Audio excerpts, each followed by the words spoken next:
వస్తారు కదా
గర్భగుడి కడుతున్నాము.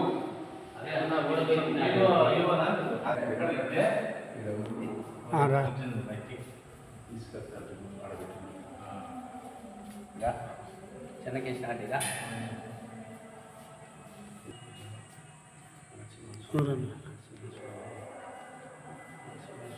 అంటాను నిలబడు.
శివరంగడి పోయినది శివరంగడి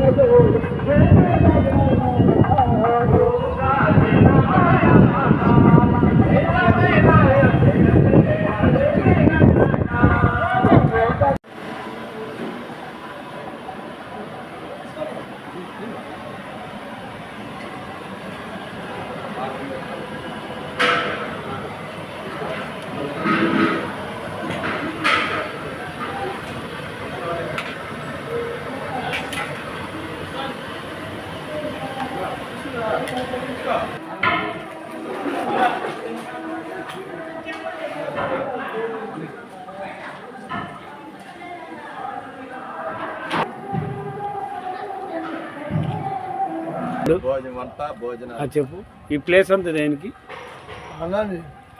చెప్పు. వంటకు ఆరాధన రోజు ఒక 50-60 గంట ఉడుకుద్ది. యాత్రికులందరికీ లేదనకుండా భోజనాలు ఈ ప్లేస్ అల్లా ఇక ఆ మూడు రాళ్ళు పెట్టి డైక్షాలు పెట్టేసి వండేస్తారు. ఆ అరుక్కాని చట్టు పెట్టి తిని వెళ్ళిపోతుంటారు. ఆ దగ్గరనే వాటర్ పైప్ ఉంది. వంట వాళ్ళేమో అక్కడ ఉంటారు. ఆ ప్లేస్ మొత్తం కూరగాయలు ప్రకృతితో వస్తాయి అన్నమాట. ఆ సైడా కూరగాయలు దండిగా వస్తాయి. కూరగాయలు అమ్ముతున్నప్పుడు తిన్నాళ్ళకి ఒక 15 మంది చూసాను. తిన్నాళ్ళకి వస్తాను, నేను మళ్ళీ చేస్తాను. ఏందమ్మా అది? ఏంది రుబ్బుతున్నారే? చింతకాయ పచ్చడా? ఎక్కడవి చింతకాయలు? చెట్లకు కోసుకొని వచ్చి చింతకాయ పచ్చడి చేస్తున్నారా? ఇక్కడ ఈ దారి ఎక్కడికి వెళ్తుంది? ఓగులము పామిరెడ్డి స్వామి పెద్దవలం చిన్నవలం చేయి చెప్పి.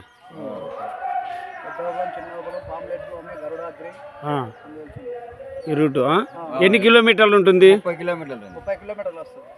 ఇక్కడ నుంచి జ్యోతి నుంచి అభయపురం వరకు 30 కిలోమీటర్లు. అంతా కొండ ప్రాంతంలోనే వెళ్ళాలనా? అంతా కాలినాడికే? ఏమి పులులు కానీ ఏమి కానీ అలాంటివి ఏమి ఉండవా? భక్తులకు హాని ఉండవు. ఈ దారి వచ్చి అభయపురము, జ్యోతి నుంచి అభయపురంకు 30 కిలోమీటర్లు ఉంటుంది. ఈ రస్తా అడవిలో, అంతా అడవిలోనే వెళ్ళాల్సి వస్తుంది. ఇక్కడ ఉండే కొంతమంది స్థానికులు చెప్తున్నారు ఈ రూటు అభయపురం వెళ్తుంది. ఆంజనేయుల టెంపుల్.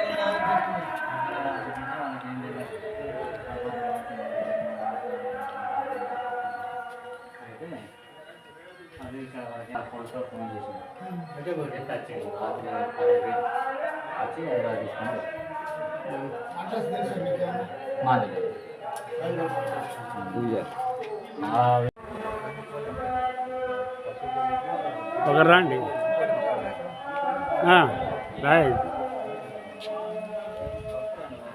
ఇక్కడ ఏంది ఇది? గార్డెను, పూల తోట, మొక్కలు అవి నాటి ఇది చేస్తారు.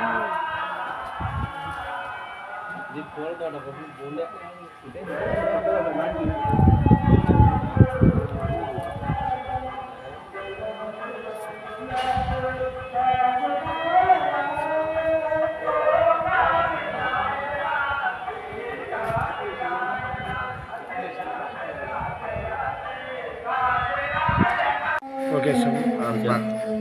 ఓం శ్రీ గురుభ్యో నమః. ఆయన సద్గురు కాసిరెడ్డి నాయన గారు నెల్లూరు జిల్లా ఉదయగిరి తాలూకా బిడ్స్పల్ అనే గ్రామంలో స్వామి జన్మించారు.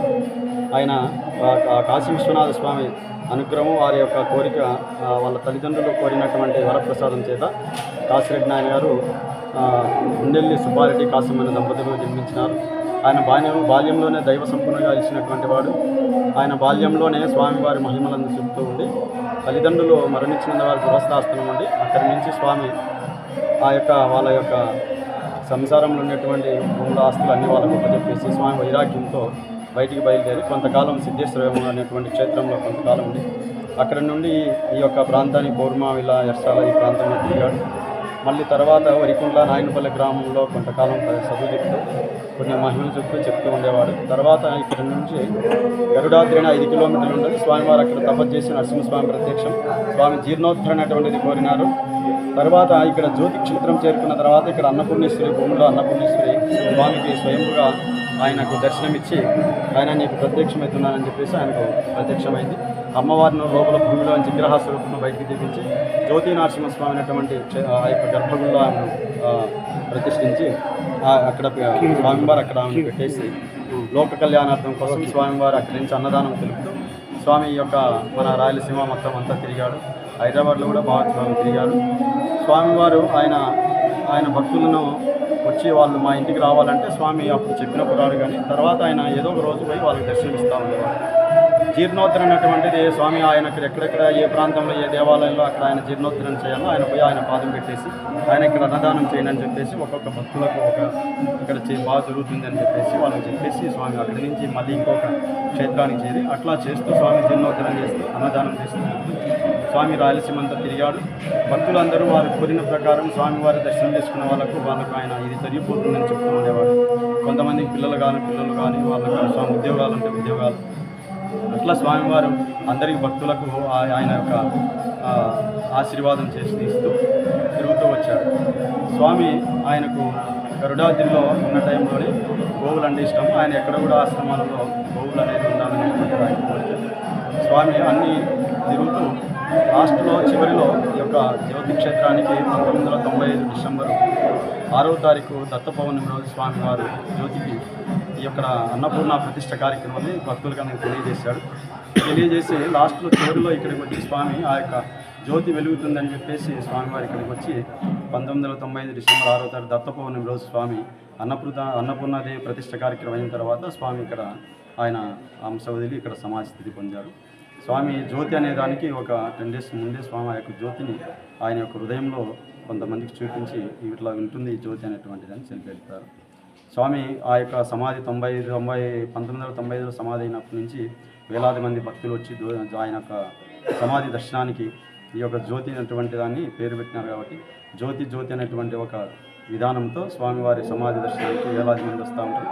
ఆయనకు డిసెంబరు నెలలో దత్త పౌర్ణమి అనేది వచ్చింది. ఆ పౌర్ణమి రోజు స్వామివారికి ఈ యొక్క బ్రహ్మోత్సవం కార్యక్రమాన్ని ఆరాధన కార్యక్రమం జరుగుతుంది.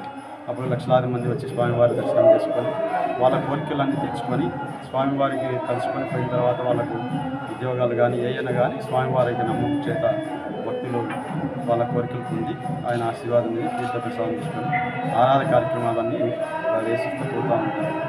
స్వామి మాకు